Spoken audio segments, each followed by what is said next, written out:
Online shopping की दुनिया तो तेजी से बढ़ रही है। हर दिन लाखों लोग कुछ न कुछ खरीद रहे हैं। पर एक अजीब सी बात है ना? इतनी ग्रोथ के बावजूद हजारों नए ऑनलाइन स्टोर्स खुलते तो हैं, पर कुछ ही महीनों में बंद भी हो जाते हैं। तो आखिर ऐसा होता क्यों है? आज हम इसी पहेली को सुलझाने वाले हैं। देखिए, अक्सर लोग कहते हैं अरे कंपटीशन बहुत था या किस्मत ने साथ नहीं दिया। लेकिन आज हम इन ऊपरी बातों से आगे बढ़ेंगे। हम उन असली गलतियों की जड़ तक जाएंगे जो चुपचाप किसी भी बिजनेस को अंदर से खोखला कर देती हैं। और हाँ, अगर कोई अपना ऑनलाइन स्टोर खोलने का सोच रहा है तो ये बातें उनके लिए किसी गाइड बुक से कम नहीं होंगी। तो चलिए शुरू करते हैं पहले सेक्शन से, रेत पर नींव बनाना। जैसा नाम से ही लग रहा है, हम उन शुरुआती यानी कि फाउंडेशनल गलतियों की बात करेंगे जो बिजनेस शुरू होने से पहले ही हो जाती हैं। यहाँ ना दो तरह के लोग होते हैं। एक वो जो ई कॉमर्स को एक जुए की तरह देखते हैं। चलो ये प्रोडक्ट बेचकर देखते हैं, चल गया तो ठीक। ये बस उम्मीद के सहारे बैठे रहते हैं।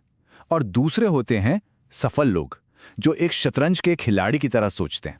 वो मार्केट को समझते हैं, अपने कॉम्पिटिटर्स पर नजर रखते हैं और हर कदम एक सोची समझी प्लानिंग के साथ उठाते हैं। फर्क साफ है ना?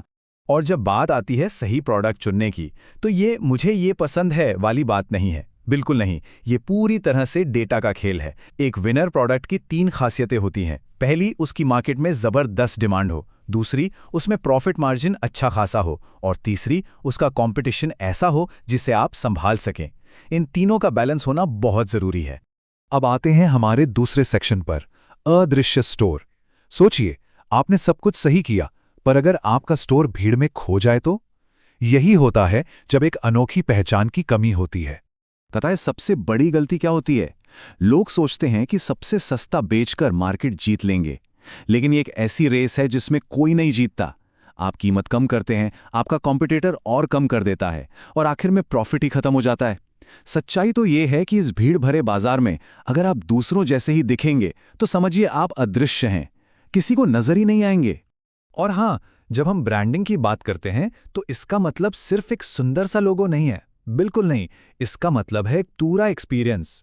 सोचिए, एक यादगार पैकेजिंग जो कस्टमर को खुश कर दे, आपके स्टोर की एक जैसी दिखने वाली विजुअल पहचान, और सबसे जरूरी एक साफ साफ वैल्यू कि कोई आपसे ही क्यों खरीदे। ये तीनों चीजें मिलकर ही विश्वास बनाती हैं और आपके स्टोर को सिर्फ एक दुकान से एक ब्रांड में बदल देती हैं। तो आपका ब्रांड तो बन गया, बहुत बढ़िया। लेकिन अब क्या? अब उसे लोगों तक पहुंचाना है। और ये काम सिर्फ प्रोडक्ट को वेबसाइट पर लिस्ट कर देने से नहीं होने वाला। कस्टमर पाना कोई किस्मत का खेल नहीं है, ये एक पूरी की पूरी स्ट्रैटेजी है, एक साइंटिफिक तरीका है जिससे आप सही लोगों तक पहुंचते हैं। चलिए, अब आते हैं सेक्शन 3 पर, हर दिन मुनाफे का रिसाव। इसे एक लीक होती हुई बाल्टी की तरह समझिए। आप ऊपर से पानी भर रहे हैं यानी सेल्स ला रहे हैं, पर नीचे से छोटे छोटे छेदों से पानी यानी आपका प्रॉफिट बहता जा रहा है। आइए देखते हैं ये छेद कहाँ होते हैं। अक्सर नए सेलर्स एक बड़ी गलती करते हैं। वो सिर्फ रेवेन्यू देखते हैं, अरे वाह आज तो 10,000 की सेल हो गई। लेकिन वो ये भूल जाते हैं कि हर सेल के पीछे कितनी सारी छिपी हुई लागतें हैं।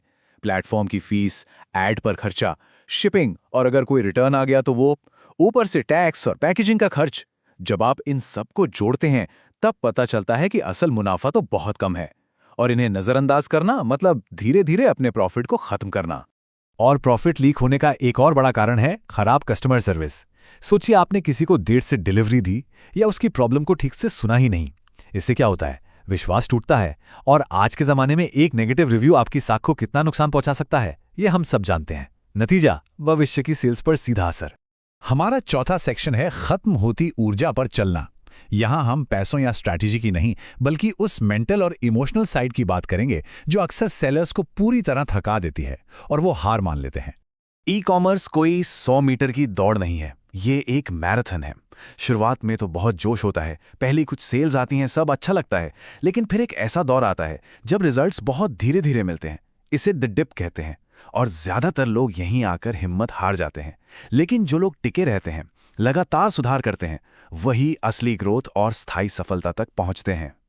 तो ये बर्नआउट होता क्यों है? इसके कुछ खास कारण हैं। पहला, अपने बिजनेस के डेटा और एनालिटिक्स को पूरी तरह से नजरअंदाज करना। दूसरा, मार्केट बदल रहा है और आप पुराने तरीकों पर ही अटके हुए हैं। और तीसरा, और ये बहुत कॉमन है, सब कुछ खुद करने की कोशिश करना। ये आदतें धीरे धीरे आपको थका देती हैं और बिजनेस इनएफिशिएंट हो जाता है। हमेशा कहा जाता है कि कड़ी मेहनत करो, लेकिन सच तो यह है कि सिर्फ ज्यादा मेहनत करने से ज्यादा जरूरी है स्मार्ट तरीके से काम करना। इसका मतलब है कि ऐसे सिस्टम बनाओ जो काम को आसान करें। अगर हो सके तो कुछ काम दूसरों को सौंपो और ऐसे टूल्स का इस्तेमाल करो जो आपका समय बचाएं। असली सफलता इसी में है। तो हमने बहुत सी समस्याओं की बात कर ली। अब आते हैं सबसे जरूरी हिस्से पर, सेक्शन 5, मुनाफे का रास्ता। चलिए अब फोकस करते हैं सॉल्यूशंस पर। और यहाँ एक बहुत अच्छी खबर है। अभी तक हमने जितनी भी गलतियों की बात की, उनमें से एक भी ऐसी नहीं है जिसे ठीक नहीं किया जा सकता। जी हाँ, फेलियर कोई फाइनल डेस्टिनेशन नहीं है। ये बस उन गलतियों का नतीजा है जिन्हें हम पहचान सकते हैं, उनसे बच सकते हैं और हाँ, उन्हें सुधार भी सकते हैं। तो सफलता का ब्लूप्रिंट क्या है? ये 5 चीजें हैं। एक असली स्ट्रैटेजी के साथ शुरुआत करें। एक ऐसा ब्रांड बनाएं जिससे लोग याद रखें। अपने पैसों का हिसाब किताब यानी फाइनेंस को मजबूत रखें। हमेशा कस्टमर को सबसे पहले रखें और सबसे जरूरी, हमेशा सीखते रहें और समय के साथ बदलें। ये वो 5 स्तंभ हैं जो किसी भी स्ट्रगलिंग स्टोर को एक प्रॉफिटेबल बिजनेस बना सकते हैं। तो आखिर में सवाल यही उठता है, क्या सफलता सिर्फ किस्मत का खेल है या ये अनुशासन और सही तरीकों का नतीजा है? देखिए, हर सफल सेलर इन मुश्किलों से गुजरा है। फर्क बस इतना है कि उन्होंने हार नहीं मानी। वो सीखते रहे, बदलते रहे और आगे बढ़ते रहे। अब ये सोचने वाली बात है कि बिजनेस बनाने के लिए कौन सा रास्ता चुनना है। आज हमारे साथ जुड़ने के लिए धन्यवाद।